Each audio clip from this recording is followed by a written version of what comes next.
एक विशाल राज्य के वजीर का आकस्मिक निधन हो गया था। राजा को अब राज्य के लिए एक योग्य बुद्धिमान नवयुवक वजीर की जरूरत थी।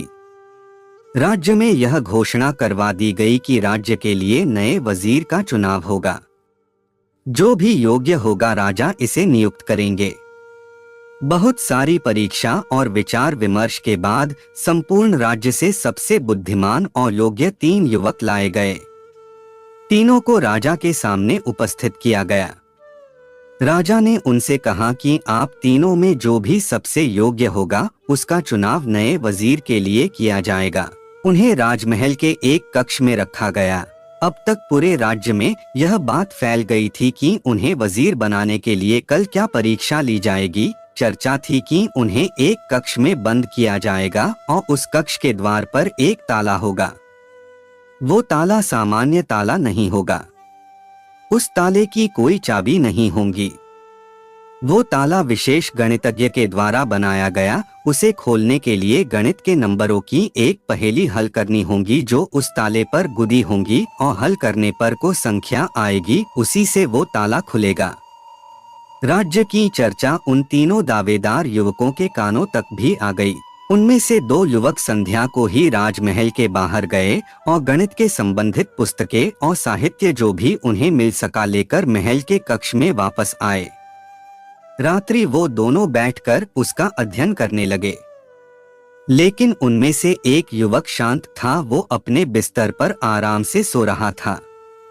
उन 2 युवकों को लगा कि लगता है यह शायद मूर्ख है, क्योंकि इतने बड़े राज्य के वजीर होने के महत्व को शायद यह समझ नहीं रहा।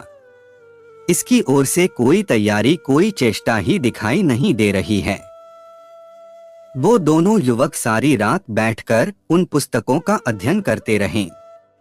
रात्रि उन्होंने बिल्कुल विश्राम नहीं किया, इसलिए उनके चेहरे पर एक अलग ही बेचैनी थी। तीसरा युवक बिल्कुल शांत और ताजा, क्योंकि रात्रि आराम से सोया था। अगली सुबह हुई और उनकी परीक्षा का समय आ गया।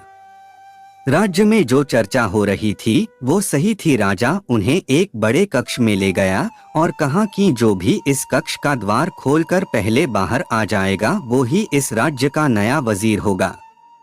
राजा बाहर चला गया और द्वार बंद कर दिया। बड़ा सा विशेष द्वार था। द्वार पर ताला भी था जिसमें गणित की पहेली गुदी थी। वो 2 युवक जो पूरी रात्रि अध्ययन करते रहे, वो अपने वस्त्रों में पुस्तक भी छिपा कर ले गए थे। जैसे ही द्वार बंद हुआ उन्होंने वस्त्रों में छिपी पुस्तक निकाली और ताले पर गुदी पहेली को हल करने की कोशिश करने लगे।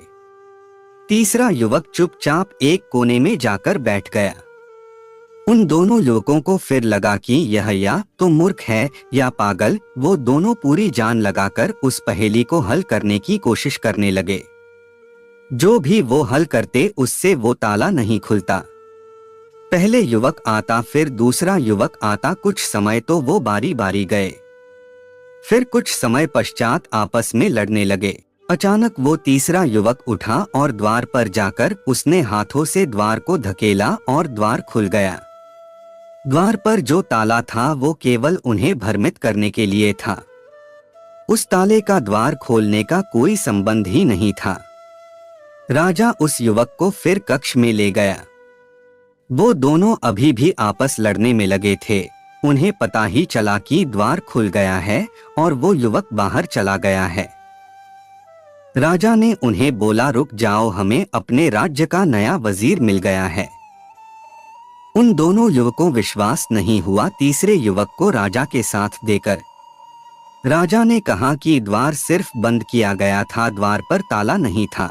हमारे राज्य को ऐसा ही वजीर चाहिए जो परीक्षा की घड़ी में शांति और संयम से काम ले। पहले समस्या को समझें, पता करें कि समस्या है भी या नहीं, और समस्या को सही से समझेगा वही उसका हल भी निकाल सकेगा। इस तरह उस युवक को राज्य का नया वजीर बना दिया गया। आपका समय निकलकर हमारे साथ था, इसके लिए आपका धन्यवाद। अगली बार फिर से मिलते हैं नए और रोचक वीडियो के साथ। चैनल को सब्सक्राइब करना न भूलें। धन्यवाद और शुभकामनाएं।